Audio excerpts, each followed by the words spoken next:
యేసేపు గారి లైఫ్ గురించి మనం ఆలోచించినట్లయితే గనక, ఆ డిఫికల్ట్ సిట్యుయేషన్స్ అనేవి ప్రాక్టికల్‌గా మనం ఆలోచిస్తే ఆ వయసుకి రావాల్సినటువంటివి కాదు. అన్నలు అమ్మేయటమేంటి? వేరే దేశానికి వెళ్ళడం ఏంటి? ఆయన తండ్రిని చూడకుండా బ్రతకటం ఏంటి? ఆ దేశంలో బానిసగా ఉండటం ఏంటి? అందులోను జైల్‌లో ఉండటం ఏంటి? అందులో నుంచి రాక ఎప్పటికో బయటికి రావడం ఏంటి? వచ్చిన తర్వాత మరలా పోతీఫర్ వాళ్ళ ఇంట్లో జరిగినటువంటి ఆ మహా దుర్ఘటన ఏంటి?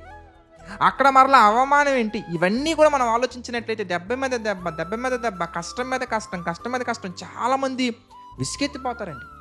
అయ్యా! ఏంటి ప్రభువా నాకు ఈ కష్టాలు? ఏంటి ప్రభువా నాకు ఈ శ్రమలు, ఈ కన్నీళ్ళు వీటికి ఎండ్ కార్డ్ లేదా ఇంకా? నా లైఫ్‌లో నేను ఇంకా హ్యాపీనెస్ చూడలేనా? ఐగుప్తు వారందరిని పరిపాలించాలంటే ఎంత శిక్షణ కావాలి? ఎంత ఆలోచన విధానం కావాలి? ఎంత గొప్ప మనసు రావాలి? ఇవన్నీ రావాలంటే దేవుని చేతిలో బలముగా నలగగొట్టబడాలి. నువ్వు సిద్ధపాటు మనసు కలిగి వచ్చే శోధనలో పడకుండా, పాపానికి అవకాశాన్ని ఇవ్వకుండా, ప్రతి సిచ్యువేషన్‌లో ఓపికగా నిలబడి నిరీక్షణ కలిగి మనం ఓర్పుతో మనం ఉండగలిగితే గనక ఇంత గొప్ప స్టేజ్‌లో దేవుడు మనల్ని పెడతారండి.